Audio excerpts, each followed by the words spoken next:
राधे राधे सभी को। ब्रजदास जी की कहानी का दूसरा पार्ट सुनाने जा रही हूँ। जय श्री राधे। पसंद आए तो कमेंट्स में राधे राधे जरूर लिखें और पेज को फॉलो करना ना भूलें।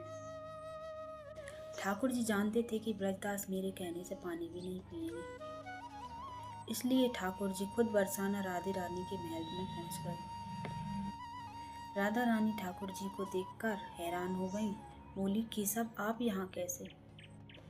ठाकुर जी बोले, हे राधे, हमारे भक्त ब्रजदास तुम्हें बेटी मानते हैं।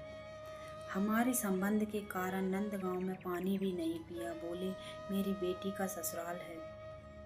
भूख प्यास के कारण बेहोश हो गए, इसलिए तुम ही चलकर उन्हें भोजन करवा दो। राधा रानी ने वहां से 56 भोग से भोग लिया, अपनी चुंडी से ढका और वहां पहुंच गई। ब्रजदास के पास बेटी रतिया के रूप में जाकर बोली, बाबा उठो। ब्रजदास ने आंखें खोली और बोले, अरे बिटिया, तू कहाँ से आ गई? रतिया बनी राधा रानी ने कहा, बाबा आपने कहा था ना जल्दी आ जाऊंगा। भोजन का समय हो रहा है, मुझे लगा देरी हो गई होगी, इसलिए मैं भोजन लेके आ गई। ब्रजदास ने कहा, बिटिया आज तू नहीं आती तो मैं प्राण त्याग देता। बड़ी जोरों से भूख लगी थी, प्यास लगी थी। राधा रानी ने कहा, बाबा परेशान मत हो, आप भोजन करो, जैसे ही सूरज ढल जाएगा घर आ जाना, मैं चलती हूँ। घर में मेहमान आए हैं। राधा रानी जल भोजन देकर वहाँ से चली गई। ब्रजदास घर पहुँचकर बोले, बेटी रतिया, मेहमान चले गए। रतिया बोली, बाबा कौन से मेहमान? बाबा ने कहा कि जब तू भोजन देने आई थी तब तूने कहा था बाबा मेहमान आए हैं, मैं घर जाती हूँ।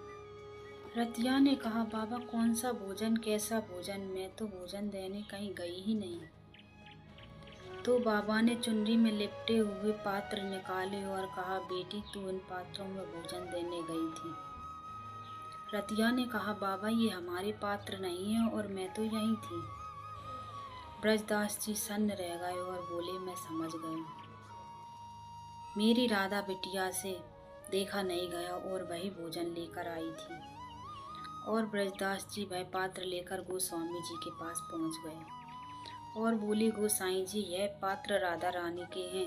गोस्वामी जी बोले, यह पात्र तो हम ढूंढ रहे थे। राधा रानी जी का राजभोग लगाया था, उसी समय से ये पात्र गायब थे। आपके पास कहाँ से आए? ब्रजदास जी ने सारी बात बताई। उनकी आंखों से आंसू बहने लगे और शरीर कांप रहा था और राधे राधे बोलते हुए वहीं प्राण त्याग दिए। ईश्वर